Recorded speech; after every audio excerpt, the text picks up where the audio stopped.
حجرے خلق میں ان آنکھوں نے کیا کیا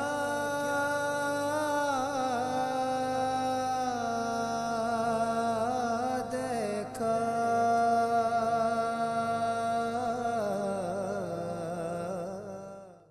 اعوذ باللہ من الشیطان الرجیم، بسم اللہ الرحمن الرحیم۔ سامعین محترم،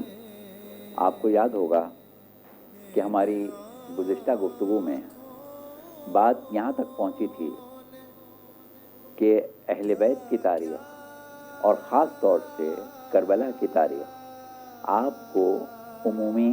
تاریخ کی کتابوں میں بہت تفصیل سے نہیں ملے گی، لیکن کیونکہ ہماری یہ مجبوری ہے کہ ہم اپنی بات میں وزن اسی صورت میں پیدا کر سکتے ہیں کہ جب کچھ نہ کچھ ہم تاریخ سے اخذ کریں، لہذا اس وقت ہم تاریخ طبری سے جلد 6 تاریخ طبری جلد 6 یہاں سے کچھ واقعات آپ کی خدمت میں پیش کریں گے۔ یہ تاریخ لکھ رہی ہے اس وقت کا حال کہ جب امیر شام مرض الموت میں مبتلا ہو چکے ہیں اور اب ان کی عمر بھی 85 سال کی، بعض روایات کے مطابق 78 سال کی، بعض کے مطابق کچھ کم یا زیادہ، بہرحال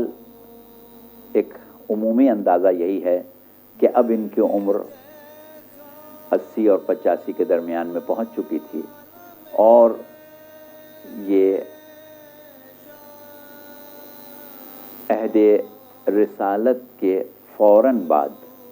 شام کے گورنر کی حیثیت سے تعینات ہوئے تھے۔ یہ اور بات ہے کہ ابتدا میں شام کی فتح کے بعد شام کی گورنری ابو سفیان کے بڑے بیٹے یعنی امیر شام کے بڑے بھائی کو ملی تھی،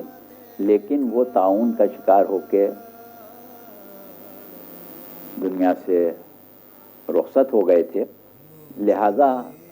پہلی خلافت میں ہی یہ گورنری معاویہ ابن ابی سفیان، جو اب امیر شام کے نام سے حاکم اہل اسلام رہے، ان کو مل گئی تھی، اور اس وقت ان کی عمر کہا جاتا ہے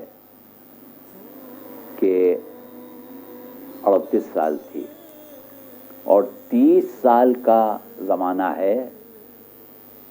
اس گورنری کے بعد سے ان کی وفات تک۔ تو اس اعتبار سے ان کی عمر تقریباً 68 سال بنتی ہے، لیکن جو تاریخیں ہمارے سامنے ہیں وہ یہ کہتی ہیں کہ 58 سال کی عمر تھی ان کی جب یہ گورنر بنے تھے، اور اس کے 30 سال بعد ان کا انتقال ہوا تو ان کی عمر 88 سال ہو گئی۔ بہرحال یہ کوئی ایسا موضوع نہیں ہے کہ اس کے اوپر ہم زیادہ تفصیلی بات کریں۔ بڑھاپے کا زمانہ ہے اور اب یہ دنیا سے جا رہے ہیں، اور دنیا سے جانے سے پہلے انہوں نے اپنے چہیتے بیٹے کو اپنا ولی عہد مقرر کر دیا تھا۔ ولی عہد بنانے میں انہیں بہت مسائل کا سامنا کرنا پڑا۔ اس کی وجہ یزید کا کردار اور یزید کا پس منظر تھا۔ وہ ہم انشاءاللہ آگے چل کے یزید کی پوری تاریخ آپ کے سامنے تاریخوں کے حوالے سے، اپنی طرف سے کوئی ایک لفظ نہیں، جو عام مسلمانوں کی تاریخوں میں لکھا ہے وہ بیان کریں گے۔ ابھی اس کو جانے دیں، صرف اتنا سن لیں کہ ان کو بہت پاپڑ بیلنا پڑے تھے اور ایک بڑا طویل عرصہ گزارنا پڑا تھا اس کوشش میں کہ ان کے بعد سلطنت بنو امیہ جو ہے وہ ان کی نسل میں ہی باقی رہے، کیونکہ جب اموی سلطنت کی بنیاد پڑی تھی تو اس وقت اس حکومت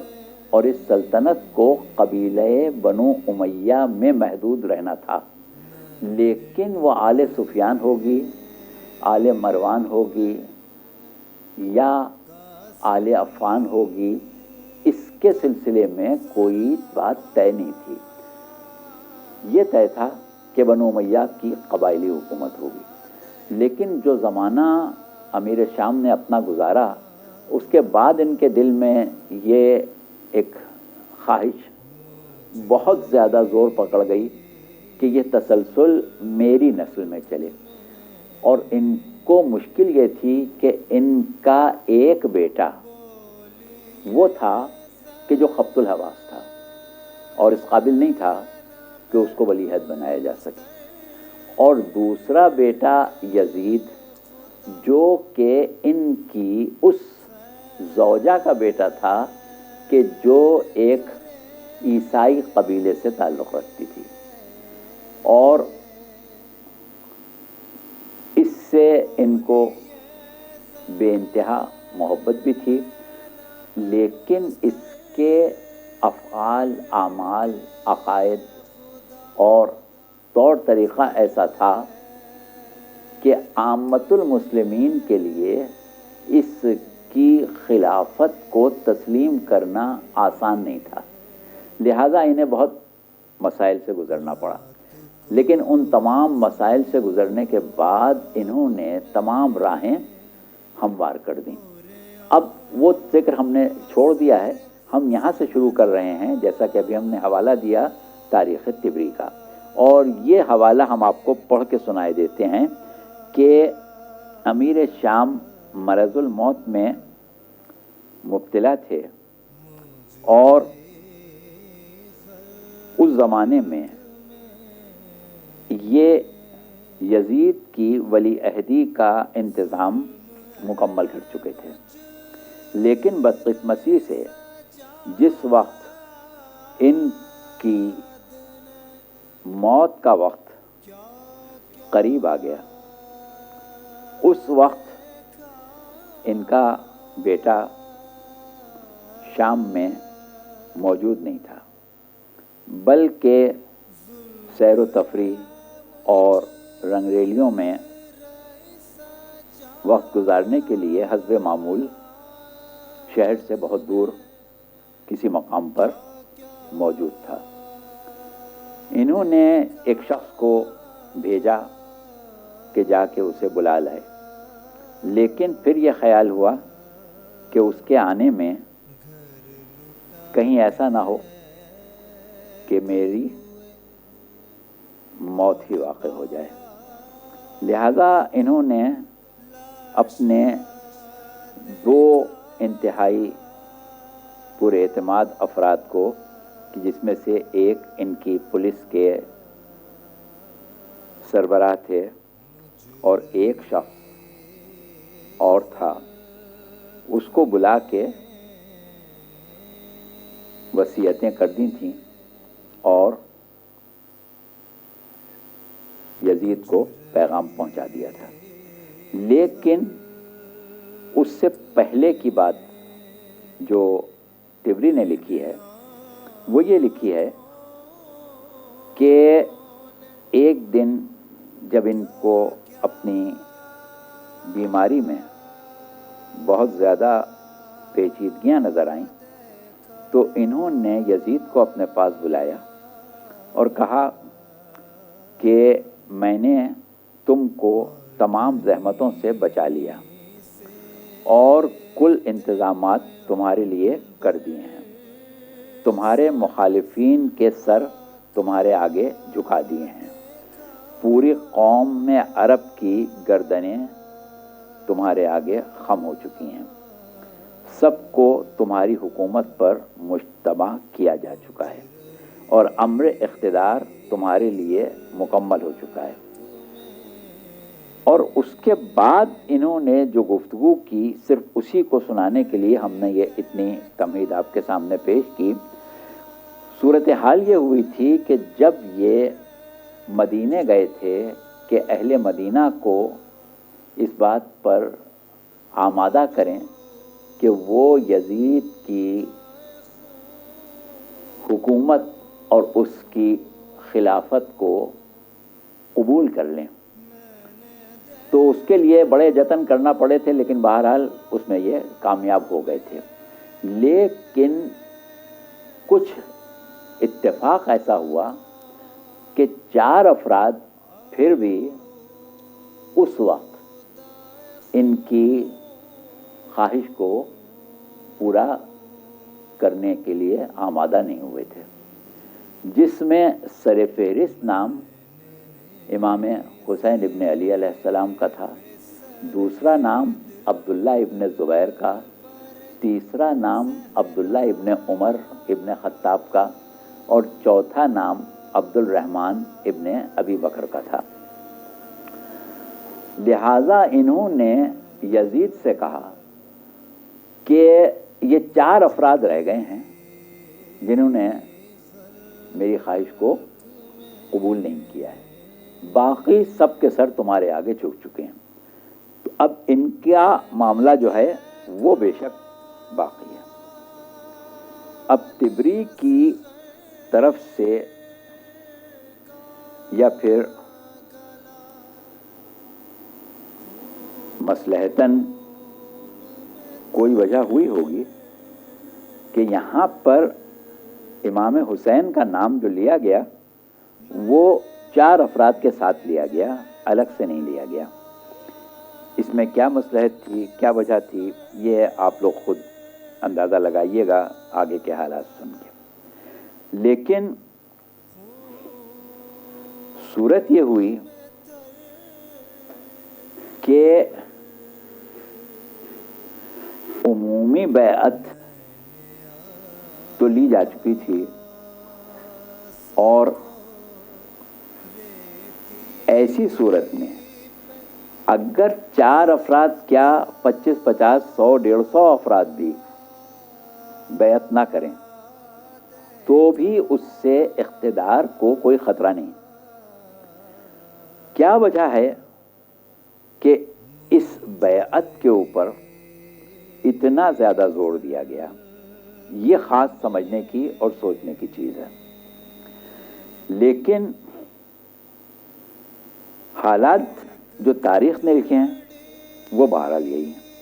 اب اس کے آگے جو واقعات ہیں وہ بھی کچھ طبری میں لکھے ہیں، کچھ دیگر تاریخوں میں ہیں، جن کے حوالے ابھی ہم آہستہ آہستہ آپ کو دیں گے.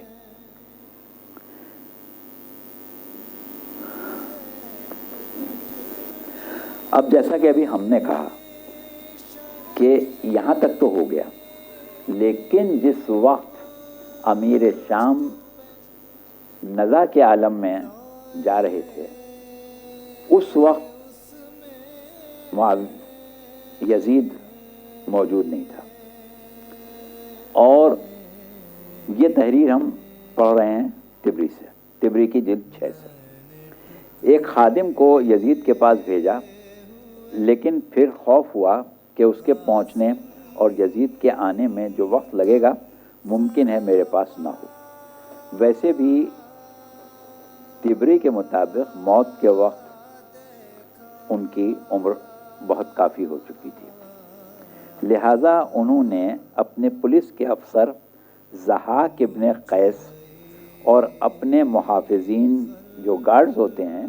ان کے سردار تھے، ان کا سردار تھا مسلم ابن عقبہ. مسلم ابن عقبہ کا نام آپ خاص طور سے یاد رکھیے گا، کیونکہ یزید کی تاریخ میں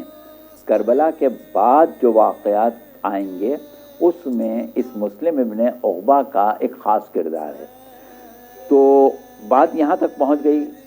کہ یزید کی عدم موجودگی میں معاویہ ابن ابی سفیان جو اس وقت امیر شام تھے، اپنی وصیتیں دو ایسے افراد کو جن پر انہیں اعتماد تھا انہوں نے کر دیں، اور اس کے بعد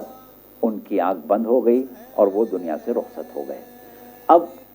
جب یزید واپس آیا تو اس کے لیے حکومت تیار تھی۔ اب جو ہم اگلی قسط بیان کریں گے وہ یزید کے ان اقدامات سے شروع کریں گے جو اس نے حکومت سنبھالنے کے بعد کی۔ آج کی حد تک ہمارا وقت کیونکہ مکمل ہو گیا ہے، لہٰذا ہم آپ سے اجازت چاہیں گے۔ السلام علیکم ورحمۃ اللہ وبرکاتہ۔